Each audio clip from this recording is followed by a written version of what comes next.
नमस्कार। चलिए आज बात करते हैं 19वीं सदी के भारत की।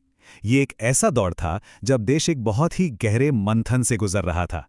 ये सिर्फ राजनीतिक गुलामी का ही समय नहीं था, बल्कि ये हमारे समाज और हमारी धार्मिक परंपराओं पर एक बहुत बड़ी बहस का भी समय था। तो आज हम इसी महान भारतीय सुधार आंदोलन की कहानी को समझने वाले हैं। और इस पूरी कहानी को समझने के लिए हमारे सामने एक बहुत बड़ा सवाल खड़ा होता है। क्या कोई समाज वाकई खुद को अंदर से बदल सकता है? 19वीं सदी के भारत की कहानी, पता है, इस सवाल का एक जबरदस्त जवाब देती है। चलिए इसमें और गहराई से उतरते हैं। देखिए, कोई भी बड़ा बदलाव होने से पहले एक चिंगारी की जरूरत तो होती है। तो सवाल ये है कि आखिर वो कौन सी वजह थीं, वो कौन से फैक्टर्स थे जिन्होंने भारत में सुधार की इस आग को भड़काया। तो ये बदलाव की आग भड़की कैसे? जरा सोचिए, उस वक्त कई चीजें एक साथ हो रही थीं। एक तरफ पश्चिम से लिबर्टी, इक्वालिटी मतलब स्वतंत्रता और समानता जैसे एकदम नए विचार आ रहे थे। वहीं दूसरी तरफ ईसाई मिशनरियों की आलोचना ने भारतीयों को अपने ही समाज की कमियों पर सोचने के लिए मजबूर कर दिया। अच्छा, इसी बीच मॉडर्न एजुकेशन ने एक ऐसा पढ़ा लिखा वर्ग तैयार किया जो हर परंपरा को, हर रीति रिवाज को तर्क की कसौटी पर कसना चाहता था। और ऊपर से जब लोगों को ये समझ आने लगा कि अंग्रेज कैसे देश की दौलत लूट रहे हैं, तो उन्हें एहसास हुआ कि हमारा सामाजिक पिछड़ापन हमें और भी ज्यादा कमजोर बना रहा है। लेकिन सवाल ये था कि बदलाव लाया कैसे जाए। इस पर सब एक मत नहीं थे, और यहीं से सुधार के दो अलग अलग रास्ते निकलकर सामने आए, दो बिल्कुल अलग अलग अप्रोच। तो ये दो रास्ते थे कौन से? ये समझना बहुत दिलचस्प है। देखिए, एक तरफ थे सुधारवादी या रिफॉर्मिस्ट, जैसे राजा राम मोहन रॉय का ब्रह्म समाज या सर सैयद अहमद खां का अलीगढ़ आंदोलन। ये लोग मानते थे कि हमें मॉडर्न वेस्टर्न आइडियाज़ को अपनी परंपराओं के साथ मिलाना चाहिए। और दूसरी तरफ थे पुनरुत्थानवादी या रिवाइवलिस्ट्स, जैसे आर्य समाज। इनका मानना था कि असली रास्ता तो अपने गौरवशाली अतीत यानी वेदों की ओर लौटने में है। तो एक ग्रुप भविष्य की ओर देख रहा था, तो दूसरा अतीत से प्रेरणा ले रहा था। लेकिन मजेदार बात यह है कि रास्ते भले ही अलग थे, अक्सर मंजिल एक ही थी, एक मजबूत और आत्मजागरूक भारत का निर्माण। तो इन सुधारकों के पास था क्या? कोई जादू तो था नहीं।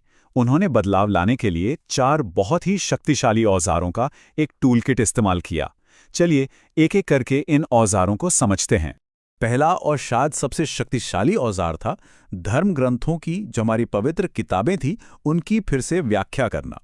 सुधारकों ने यह तर्क दिया कि वो परंपरा को तोड़ नहीं रहे हैं, बल्कि वो तो धर्म के असली शुद्ध रूप को वापस ला रहे हैं, जिसे समय के साथ भुला दिया गया है या बिगाड़ दिया गया है। और इसका सबसे बेहतरीन उदाहरण है स्वामी दयानंद सरस्वती का ये नारा, वेदों की ओर लौटो। आर्य समाज के संस्थापक ने इसी एक नारे के जरिए मूर्ति पूजा और कठोर जाति व्यवस्था जैसी कुरीतियों को चुनौती दी। उन्होंने कहा कि ये सब तो वेदों के मूल संदेश के खिलाफ हैं।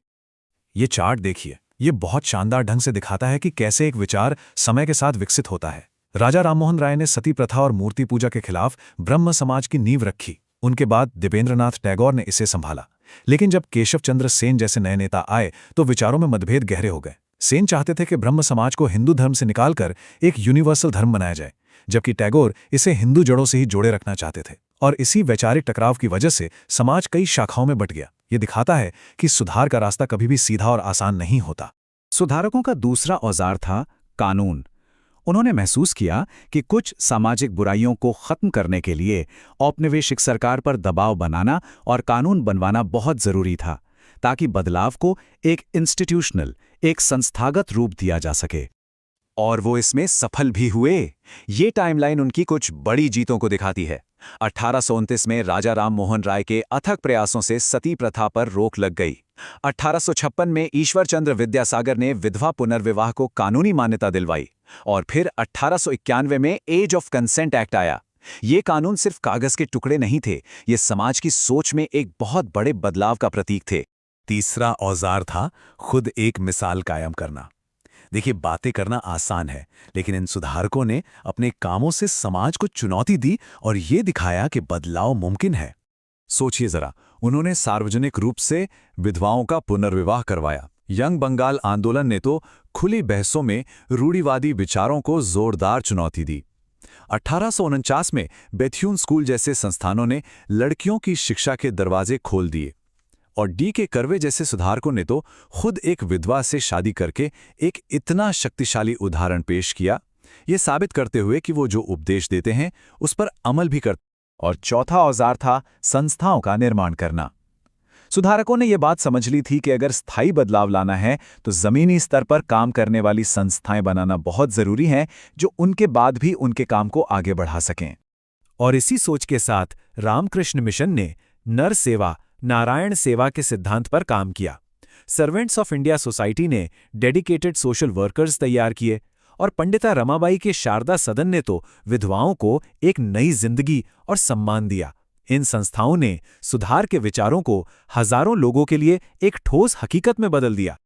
अब बात करते हैं सुधार के सबसे मुश्किल और सबसे जरूरी पहलू की, जाति व्यवस्था के अन्याय के खिलाफ लड़ी गई लड़ाई। इस लड़ाई का एक मील का पत्थर था 1927 का महाड़ सत्याग्रह। ये सिर्फ पानी पीने की घटना नहीं थी, ये डॉक्टर B.R. अम्बेडकर के नेतृत्व में मानवाधिकारों और सम्मान का एक बहुत ही शक्तिशाली ऐलान था। चलिए इसे कदम दर कदम समझते हैं।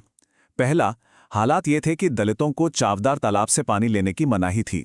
फिर डॉक्टर अंबेडकर ने हजारों लोगों के साथ वहां तक एक शांतिपूर्ण मार्च निकाला। इसके बाद उन्होंने खुद उस तालाब से पानी पीकर सदियों पुरानी परंपरा को तोड़ दिया। और ये सिर्फ शुरुआत थी। कुछ महीने बाद ही उन्होंने जातिगत भेदभाव को सही ठहराने वाली मनुस्मृति को सार्वजनिक रूप से जलाकर एक और भी बड़ा संदेश दिया कि अब अन्याय बर्दाश्त नहीं किया जाएगा। तो इन सभी आंदोलनों का नतीजा क्या निकला? इनकी विरासत क्या है? इसने भारत को हमेशा के लिए कैसे बदल दिया? इसका असर बहुत गहरा और दूर तक जाने वाला था। इन आंदोलनों ने स्वतंत्रता और समानता जैसे मूल्यों को भारतीय समाज की मुख्य धारा में ला दिया।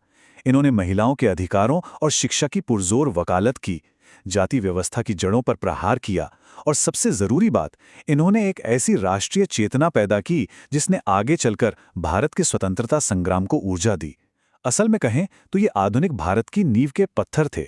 तो शुरुआत में हमने जो सवाल पूछा था उस पर वापस आते हैं। 19वीं सदी के इन सुधारकों की विरासत आज हमारे लिए क्या मायने रखती है? उनकी लड़ाइयाँ क्या आज भी किसी न किसी रूप में जारी हैं?